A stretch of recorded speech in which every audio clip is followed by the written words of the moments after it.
یاد رہے کہ نبی کا خواب وہ وحی ہوتا ہے. ابراہیم علیہ السلام کو بھی خواب ہی تھا نا آیا بیٹے کو ذبح کر رہا ہوں. بخاری شریف میں فرمایا, عبداللہ ابن عباس کہتے ہیں انبیاء کا خواب اللہ پاک کی وحی ہوتا. حضور علیہ السلام نے خواب سنایا, خواب یہ بیان فرمایا کہ دودھ وہ میں نے پیا ہے. نبی پاک فرماتے ہیں کہ میں نے خواب میں دودھ پیا ہے اور اپنا بچا ہوا تبرک پس خوردہ وہ عمر کو دیا ہے. صحابہ کرام نے اس کی تعبیر پوچھی, یا رسول اللہ اس کی تعبیر کیا ہے؟ آقا کریم علیہ الصلوۃ والسلام نے فرمایا اس کی تعبیر علم ہے.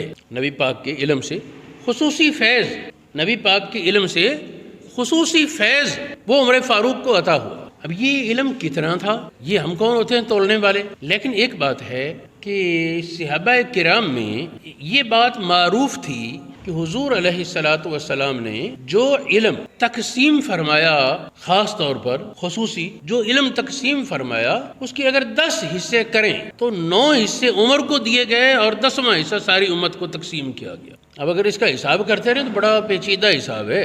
وہ 10واں حصہ بھی کتنا کہ عبداللہ ابن مسعود کہتے ہیں میرے اونٹ کی رسی گم ہو جائے تو میں قرآن پاک سے تلاش کر لیتا ہوں. اونٹ کے گھٹنا باندھنے کی رسی گم ہو جائے قرآن پاک سے ڈھونڈ لیتا ہوں. یہ تو ہے 10ویں حصے میں سے نا.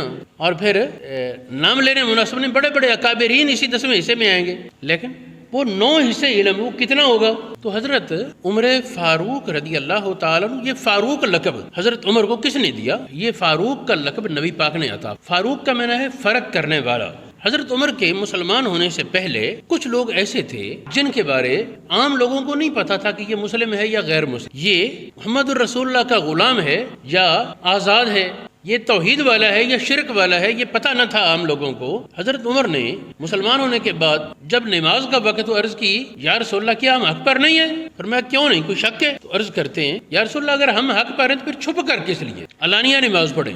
نبی پاک نے فرمایا کہ مسلمان اس وقت تھوڑے ہیں, ابھی تھوڑے ہیں مسلمان, کافر ظلم کریں گے, اذیتیں دیں گے. تو اس پر حضرت عمر نے عرض کی یا رسول اللہ اب ہم بہت ہیں, آپ اجازت دیں حمزہ اور میں جب ہم نکلیں گے کسی کافر کی جرت کوئی ہاتھ لگائے. یہ حضرت امیر حمزہ اور حضرت عمر ان میں سے ہر ایک کے بارے میں یہ معروف تھا کہ وہ اہل مکہ نوجوانوں میں سے 1/4 کے برابر ہے. کہ مثال کے طور پر اگر 100 نوجوان ہیں مکہ میں, 25 کے برابر اکیلے حمزہ مانے جاتے اور 25 کے برابر اکیلے عمر مانے جاتے. اور جب صرف 3 دن کے وقفے سے یہ دونوں اسلام کے دامن میں آ گئے, پہلے حضرت امیر حمزہ اور 2 یا 3 دن کے وقفے کے بعد حضرت عمر فاروق, تو ان کے اسلام لانے سے جب حضرت عمر کی اسلام پر نعرے لگے نا, مکہ کی وادی گونجی, تو اس وقت کفار کہنے لگے آج قوت میں طاقت میں مسلمان ہمارے برابر ہو گئے, اگرچہ تعداد ان کی ابھی تھوڑی ہے, قوت میں طاقت میں مسلمان ہمارے برابر ہو گئے. اب خیر حضرت عمر نے عرض کی یا رسول اللہ چلیں ہم آپ اجازت دیں حرم مکہ کے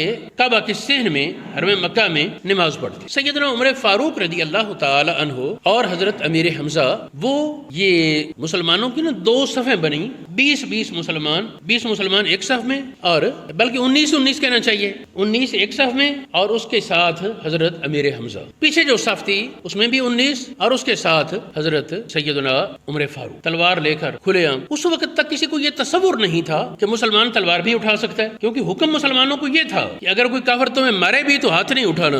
حکم مسلمانوں کو اس وقت تک یہی تھا کہ اگر کوئی کافر تم پر وار بھی کرے تو تمہیں آگے سے رکاوٹ کی اجازت نہیں, ہتھیار چلانے کی اجازت نہیں. لیکن بہت کچھ ایسا بھی ہوتا ہے جو چلانا نہیں ہوتا لیکن اس کے روب ڈالنا ہوتا ہے. جس طرح جدید دور میں ایٹم بم کہہ لو, یہ چلانے پر تو کوئی بھی تیار نہیں ہوگا عقل والا, لیکن اس کے وجود سے ہیبت اور روب وہ یقیناً طاری ہوتا ہے دشمن پر. تو خیر حضرت عمر اور حضرت امیر حمزہ جب تلواریں لے کر نکلے اور سارے باقی مسلمان, وہی کفار جو موقع کی طاق میں رہتے, جو ہی کوئی مسلمان نظر آئے اس پر ہاتھ اٹھائیں, مار پیٹ کریں, اذیتیں دیں, وہ سارے جس طرح کہہ رہا ہوں کہ اپنے بلوں میں چوہے دبک جائیں, یوں ادھر ادھر بھاگ کے. اور اس دن بہت سے چہروں کے بارے واضح ہو گیا جن کا پہلے پتہ نہیں تھا کہ یہ مسلم ہے یا غیر مسلم, یہ رسول اللہ کا غلام ہے یا ابھی شیطان کا پیروکار ہے. لوگوں کے سامنے عیاں نہیں تھا. عمر کے اس کام سے وہ نکھیڑا ہو گیا, واضح ہو گیا, پتہ چل گیا کون ہدایت پر ہے, کون گمراہی پر ہے, کون رسول اللہ کی غلامی میں آ چکا ہے اور کون ابھی تک اس سے دور ہے. یہ فاروق یہ فرق ہو گیا،